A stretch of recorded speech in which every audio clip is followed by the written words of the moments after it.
స్వరాజ్య TV ప్రేక్షకులందరికీ మహాశివరాత్రి శుభాకాంక్షలు.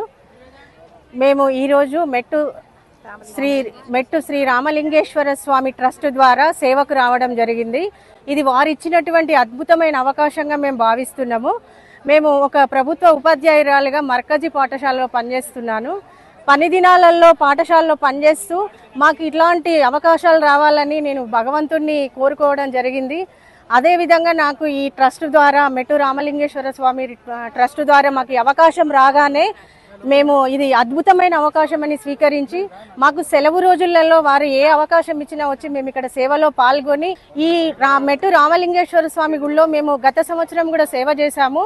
ఆ సేవలో పాల్గొన్నప్పుడు మాకు వచ్చినటువంటి స్వామి వారు ఇచ్చినటువంటి అద్భుతమైన మనశ్శాంతి కానీ ఇంకా మాకు ఏ విధమైనటువంటి చీకు చింత లేకుండా మా కుటుంబాన్ని ఆదుకున్న విధానాన్ని చూస్తున్నట్లయితే మాకు ఈ రోజు ఇంకా 6 గంటలకే మేము ఈ గుట్టపైన చేరుకొని భక్తులందరికీ సేవలు అందివ్వడానికి చాలా చురుకుగా పాల్గొన్నామండి.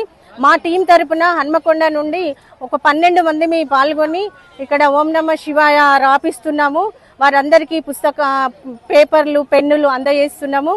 ఇంకా గుళ్ళో కూడా అన్న ప్రసాద వితరణలో కూడా మా యొక్క టీం మెంబర్స్ అందరు కూడా పాల్గొనడం జరిగింది. ఇక గాజులు ఇవన్నీ కూడా ఇస్తున్నాం.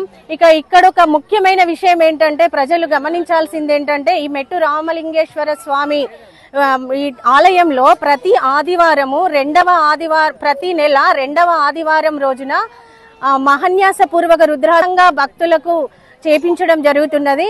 భక్తులందరూ కూడా ఈ యొక్క అవకాశాన్ని మీరు తీసుకొని ఆ స్వామి వారి కృపకు పాత్రులు కండి. మన హైందవ ధర్మాన్ని నిలబెట్టడానికి ఈ యొక్క దేవాలయం నుండి ట్రస్ట్ వారు చేస్తున్నటువంటి కృషి చూస్తే మేమెందుకు మా వంతు కర్తవ్యాన్ని మేమెందుకు నిర్వర్తించకూడదని మేము ప్రతి నెల 2వ ఆదివారం కూడా అది మాకు సెలవు దినం అవడం చేత ప్రతి నెల మేము వస్తున్నామండి. మాకు చాలా మనశ్శాంతి అనిపిస్తున్నది.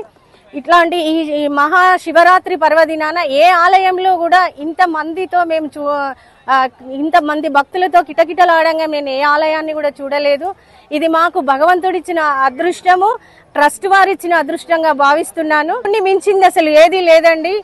సంవత్సరానికి వచ్చేటువంటి ఈ మహాశివరాత్రి పర్వదినాన్ని ప్రతి ఒక్కరు కూడా ఉపయోగించుకొని ఆ శివనామ స్మరణలో ఇంట్లో ఉంటే 4 గోడలు తప్ప ఏముందండి. ఈ ఆలయంలో